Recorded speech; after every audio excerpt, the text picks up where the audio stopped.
Hi, today I will also start with 3 stories or some kind of fun facts that might be true or maybe it's just my fantasy. Wait till the end of the video to find out. In the Second World War, there was a phenomenon of paratroopers taking their shoes off when falling down of the sky. And that was for a reason that jumping with a parachute was a pretty new thing and there was a lot of parachute failures, and as they were panicking, falling down and not having the parachute open, they were in a state where they were not really thinking clearly and they were found with their shoes off.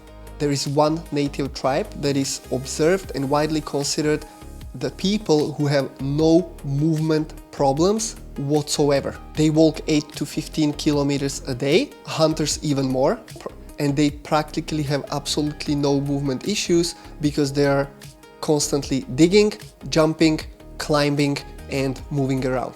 And the third one, there are people who are living in areas where a background radiation is multiple times stronger than what is considered safe or what we are experiencing normally. They have no signs of any cancer or any radiation related diseases.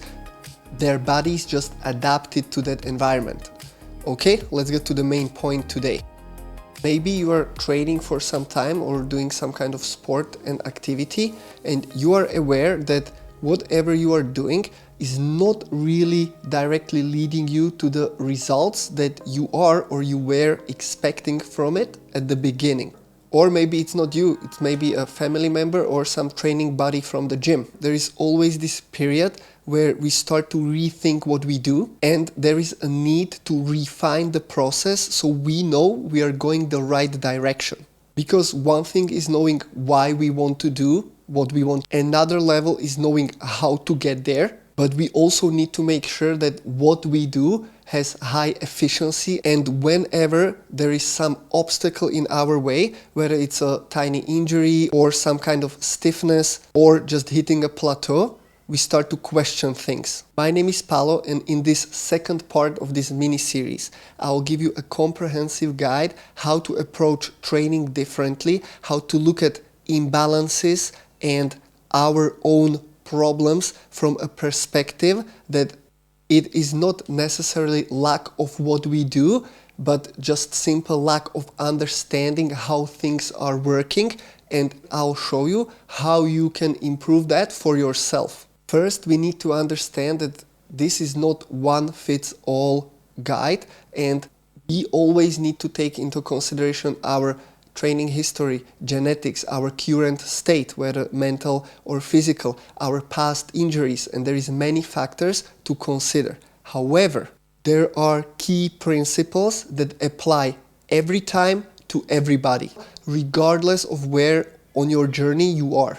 Nothing you will learn here is fancy or good for Instagram or flashy and sexy. This is just stuff that works. This is a practical application, and first 2 core principles I am actually taking from CrossFit.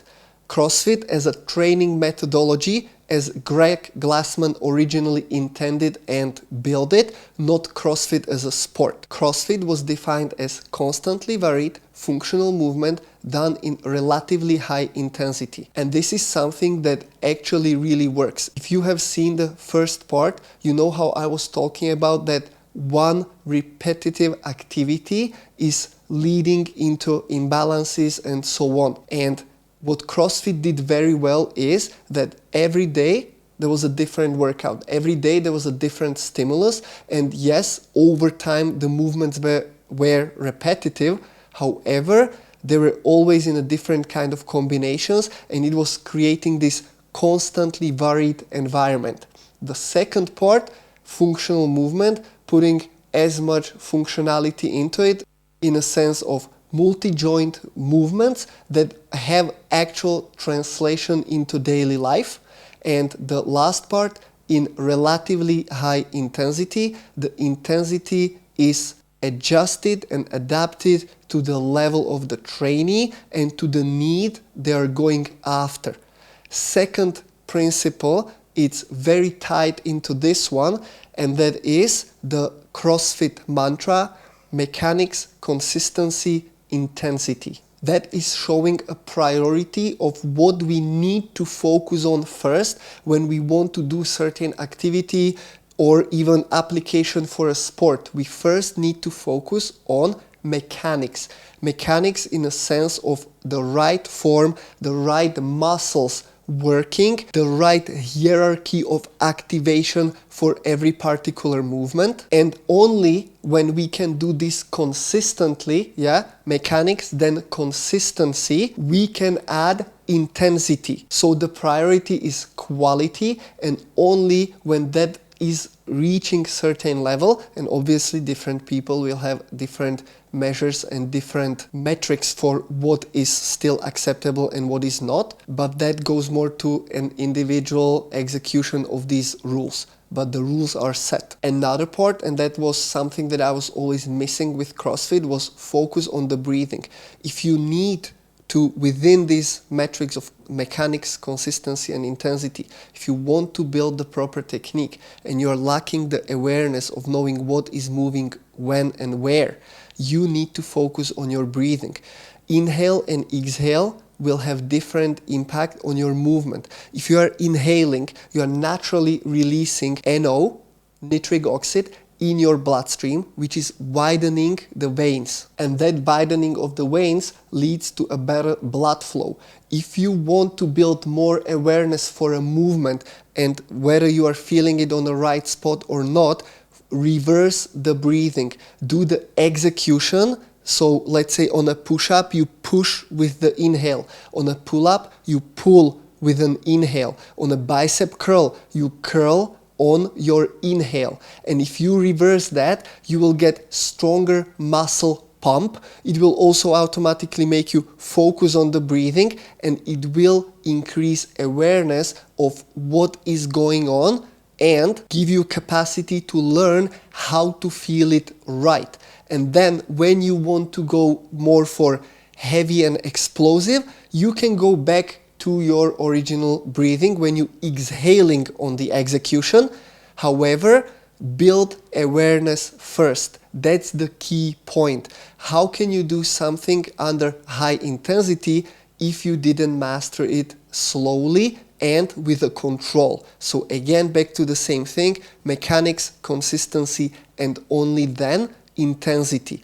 Also with the breathing, build awareness first, and then you move towards the execution part. And this can be done on a daily basis where, for example, you start your sets first with inhale on the execution, exhale on the lowering of the weight, on the eccentric, or you can do it that you do a block of awareness building with a higher reps and lower load at first 1 or 2 weeks, and you progressively go into more execution with heavier loads where you will eventually reverse the breathing. Another way how to build stabilization before execution and therefore leading to a healthier movement is focusing on isometrics. That means holding. Iso means the same, metrics means distance. So it's a muscle contraction where the distance of the muscle is not changing. Simplified, it's holds. Hollow hold, plank hold, anywhere, or just hanging from the bar. Anywhere where the muscle is not changing the length itself and the tension is building. This doing in the ranges of motion that might be problematic or critical is going to build great awareness and great positional strength before you will load it and before you will start to go for more dynamic movement. As a simple example as if you want to build proper depth for your squat, well, get as low as you can with a good control and hold there for 30 seconds, for a minute, maybe with some weight in front of you, but build the proper tension in the right position first before loading it. This is also very strong rehabilitation tool. If there are some injuries or even after surgery, this is an approach that is absolutely going to give you a proper progression with very low risk and high reward. Next principle for pain-free and balanced body is always incorporate rotations. This is many times missing. However, body loves rotation. Our most natural movement pattern, walking or running and also crawling, are all happening with a slight upper and lower body rotation, and there is also rotation between upper and lower body, not only within the segments. This is also reflected on the fact that our muscle chains and our fascia lines, that are our deeper muscle connections, are running from left to right. So there is many times problem from right hip will be displayed on the right shoulder or opposite. And because body is wired like that, we want to strengthen these connections and use body in as much rotational movements as possible.